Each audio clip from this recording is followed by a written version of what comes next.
Manipulator हमारे चारों ओर होते हैं। उनमें से कुछ पता भी नहीं होते ऐसा करते हैं। हाँ, वे जानते हैं कि वे जो चाहते हैं उसे हासिल करने की कोशिश कर रहे हैं, लेकिन अगर आप उनसे पूछेंगे तो शायद वे यह नहीं कहेंगे कि वे मैनिपुलेटर कर रहे हैं। एक छोटा बच्चा जो अपनी मांग पूरी कराने के लिए तानाशाही करता है, वह भी मैनिपुलेटर कर रहा है। वे अपने आंसुओं और अपने मॉम डैड से जोर जोर से चिल्लाकर सिचुएशन पर कंट्रोल पाने की कोशिश कर रहे हैं। वे जानते हैं कि एक व्यस्त टारगेट स्टोर में मंगलवार की दोपहर को खुद को फर्श पर फेंक देने से यह पता हो जाएगा कि उन्हें वह खिलौना मिल जाएगा जिसकी वे अपने मॉम डैड से मांग कर रहे हैं, या कम से कम यही उनकी आशा होती है। लेकिन एक 3 साल के बच्चे को मैनिपुलेटर के बारे में क्या पता होता है? साइकोलॉजिस्ट पॉइंट ऑफ व्यू से इस अवधारणा की उनकी समझ बहुत एडवांस नहीं होती।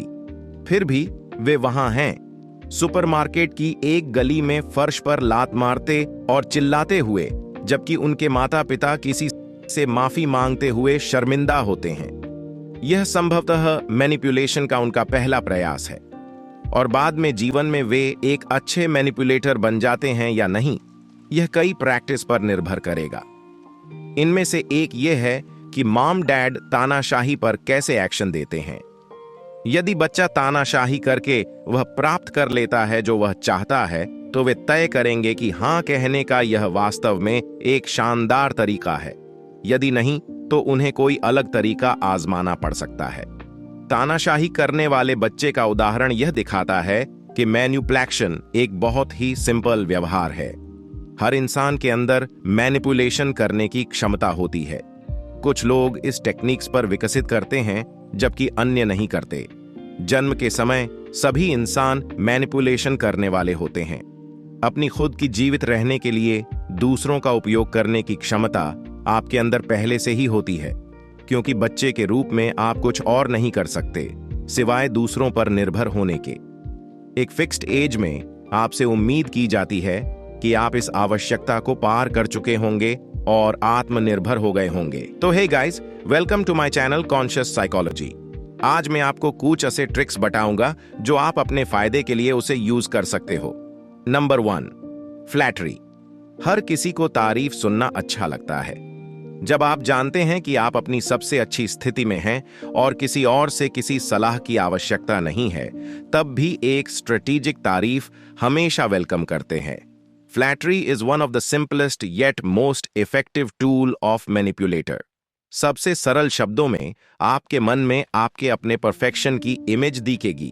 कई लोग अपने मन में इस परफेक्शन की इमेज इसीलिए बनाते हैं ताकि अपनी कमियों और खामियों का सामना करने के साथ आने वाली मुश्किल या दर्द से बच सकें। उदाहरण के लिए, मान लें कि आप एक डांसर हैं। आप बहुत अच्छे परफॉर्म नहीं करते, आप एवरेज से बेहतर नहीं हैं। हालांकि यह वह नहीं है जो आप अपने मन में मानते हैं। आप मानते हैं कि आप सबसे बेहतरीन डांसर के साथ कंपटीशन कर सकते हैं। अब यहां एंट्री होती है मैनिपुलेटर की, मैनिपुलेटर एक्स, जो आपकी ऑर्डिनरी डांस परफॉर्म देखने के बाद आपको बहुत ज्यादा तारीफें करने लगते हैं। इसके बाद क्या होता है? आपका एरोगेंस और सेल्फ इमेज अनयूजुअल रूप से बढ़ जाती है। आप किसी भी डिमांड के प्रति सॉफ्ट हो जाते हैं, क्योंकि वे सब बातें कह रहे हैं जो आप सुनना चाहते हैं। आप बिना जाने ही किसी भी प्रकार की चालाकी के लिए तैयार हो जाते हैं। ह्यूमंस को इस तरह बनाया गया है कि अक्सर आप एक अच्छे काम का बदला अच्छे काम से चुकाना चाहते हैं। इसका मतलब है कि जब कोई आपकी तारीफ करता है, चाहे लगातार या एक बार, तो आप एक एहसान चुकाने के लिए मजबूर महसूस करेंगे ताकि मानव लेन देन बैलेंस हो सके। यही कारण है कि जब कोई आपकी तारीफ करता है तो आपको भी उसे वापस एक तारीफ देने का मन होता है। फॉर एग्जाम्पल, के लाइए कोई कहते हैं आपके जूते अच्छे हैं, तो आप भी कहते हैं ओह थैंक्स, मुझे आपकी शर्ट पसंद है। Number 2, good listener. आप कभी भी लोगों के बारे में वह नहीं जान पाएंगे जो आपको जानना चाहिए, यदि आप कभी भी उनकी बातों को नहीं सुनेंगे। जब आप एक अच्छे ऑडियंस होते हैं तो लोग आप पर फेथ करते हैं, क्योंकि वे जानते हैं कि आप उन्हें और उनकी बातों को गंभीरता से लेते हैं।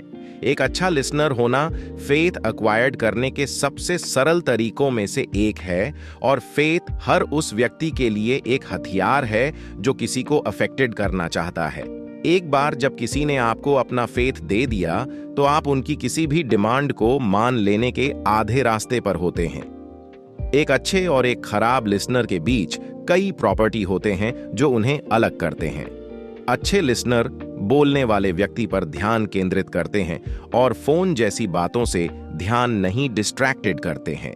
आई कांटेक्ट बनाए रखते हैं, बिना इंटरप्टिंग डाले व्यक्ति को बोलने देते हैं। फॉलो अप क्वेश्चंस पूछते हैं ताकि दूसरे व्यक्ति को अपनी बात जारी रखने के लिए प्रोत्साहित किया जा सके। समझने के लिए सुनते हैं, न कि केवल जवाब देने के लिए। लेकिन जब वे जवाब देते हैं तो वे सूटेबल और सिंपैथेटिक होते हैं। ऊपर लिस्टेड प्रॉपर्टीज के अलावा आप बातचीत के अन्य पहलुओं पर भी काम कर सकते हैं ताकि एक अच्छे लिसनर बन सकें। उदाहरण के लिए, न केवल आपको यह ध्यान रखना है कि दूसरा व्यक्ति क्या कह रहा है, बल्कि आपको यह भी ध्यान रखना चाहिए कि वे क्या नहीं कह रहे हैं। यानी आपको उनके बॉडी लैंग्वेज, आवाज की टोन, इशारे और चेहरे के भावों पर भी ध्यान देना चाहिए। कोई व्यक्ति कह सकता है कि वे ठीक हैं, लेकिन उनके चेहरे के भाव कह सकते हैं कि वे दर्द में हैं और अश्योरेंस की जरूरत है। उनके कहे और असल में महसूस किए जा रहे भावों के इस कॉन्फ्लिक्ट्स को समझना और मदद करना आपके बीच एक रिलायबल रिलेशनशिप एस्टैब्लिश्ड करता है। Number 3, illusion is choice. Choice का कंफ्यूजन एक ऐसा प्रिंसिपल है जो बताता है कि लोग खुश होते हैं जब वे मानते हैं कि उनके टास्क्स और डिसीजंस पर उनका कंट्रोल है। ज्यादातर लोग बिना किसी ऑप्शन के कुछ करने के लिए मजबूर किए जाने से नफरत करते हैं। उदाहरण के लिए, एक एम्प्लॉई जिसे ओवरटाइम काम करने के लिए कहा जाता है, वह नाराज महसूस कर सकता है, भले ही वह विलिंगली से देर तक रुकने के लिए तैयार था। इसी तरह एक बच्चा जिसे स्विमिंग क्लासेस में पार्टिसिपेट लेने के लिए मजबूर किया जाता है, वह मूडी हो सकता है, भले ही उसे स्विमिंग पसंद हो। हालांकि अगर बच्चे को यह तय करने का ऑप्शन दिया जाए कि वह स्विमिंग क्लासेस में जाना चाहता है या नहीं, तो वह पॉसिबली अधिक पॉजिटिव एक्सपीरियंस करेगा। एक जनरल जोड़ तोड़ की तकनीक यह है कि किसी को एक क्लियर ऑप्शन प्रेजेंटेड करना, भले ही यह रियली में एक ऑप्शन न हो। इस तकनीक का उपयोग करने के लिए 3 स्टेजेस का पालन करना होगा। 1, यह पहचानें कि आपको व्यक्ति से क्या काम करवाना है।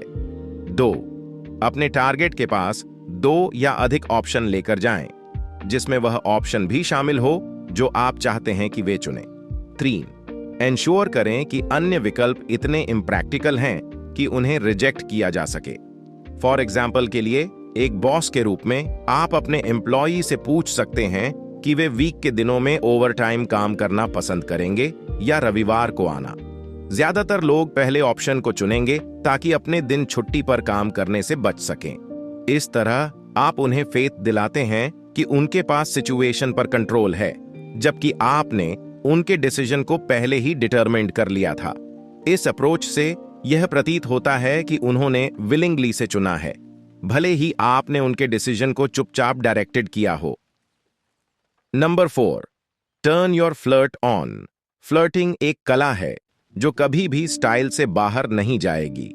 जब 2 लोग फ्लर्ट करते हैं तो वे एक टाइप के मीटिंग डांस में शामिल होते हैं जिसका परिणाम अभी तक अननोन होता है। आखिरी बार आपने कब फ्लर्ट किया था? इसने आपको कैसा महसूस कराया? कुछ लोगों के लिए फ्लर्ट करना नेचुरल और सिंपल होता है, दूसरों के लिए बहुत अधिक मुश्किल। आप चाहे जिस कैटेगरी में भी आते हो, आपको फ्लर्टिंग पर ध्यान देने की आवश्यकता है, और यह आपके जीवन में उन चीजों तक पहुंचने में कैसे मदद कर सकती है। सबसे पहले, फ्लर्टिंग का बड़ा मामला क्या है? इसके साइंस में जाने से पहले, फ्लर्टिंग मजेदार है। किसी अट्रैक्टिव स्ट्रेंजर या यहां तक कि लंबे समय के लवर से इस तरह का ध्यान प्राप्त करना अच्छा लगता है, और यह कुछ ऐसा है जिसे आप अधिक विल अप्रिशिएट है। इसका साइंस भी उतना ही इजी है। फ्लर्टिंग यह कहने का सबसे अच्छा तरीका है कि आप किसी के प्रति आकर्षित हैं, बिना रियली में शब्दों को कहे। उनके सिर में एक इमेज बनाकर कि वे अट्रैक्टिव हैं, आप एक उम्मीद पैदा करते हैं जिसे उन्हें पूरा करना होता है। स्माइल, अपनी सबसे अच्छी मुस्कान दें और यह मोस्टली केसेस में रिस्पॉन्स में प्राप्त होगी।